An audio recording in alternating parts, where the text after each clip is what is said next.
ভাৰত চৰকাৰে পাকিস্তানৰ বিৰুদ্ধে পেহেলগাম যিটো আক্ৰমণ আছিলে, পেহেলগামৰ সন্ত্ৰাসবাদী আক্ৰমণৰ বিৰুদ্ধে ভাৰত চৰকাৰে পাকিস্তানৰ বিৰুদ্ধে যি একশ্যন আৰম্ভ কৰিছে, সেই একশ্যনৰ প্ৰতি আমাৰ ৰাইজৰ দলৰ পূৰ্ণ সমৰ্থন আছে।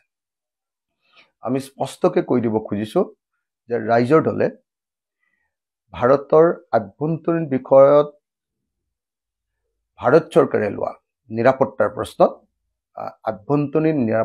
প্ৰশ্নত ভাৰত চৰকাৰে লোৱা সকলো বিষয়তে আমি সহমত পোষণ কৰোঁ।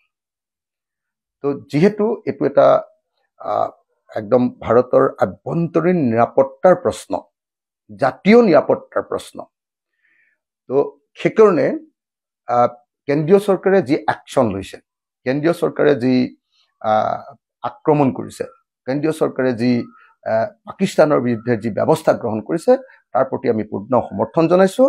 আৰু এই ক্ষেত্ৰত যেতিয়ালৈকে কেন্দ্ৰীয় চৰকাৰে পাকিস্তানৰ বিৰুদ্ধে বা সন্ত্ৰাসবাদীসকলৰ বিৰুদ্ধে একশ্যন গ্ৰহণ কৰি থাকিব, তেতিয়ালৈকে ৰাইজৰ দলৰ সমৰ্থন, পূৰ্ণ পৰ্যায়ত সমৰ্থন আমি ব্যক্ত কৰি থাকিম। আমি ভাৰতবাসীৰ লগত আছোঁ, আমি ভাৰত চৰকাৰৰ লগত আছোঁ, আমি পাকিস্তানৰ বিৰুদ্ধে আছোঁ।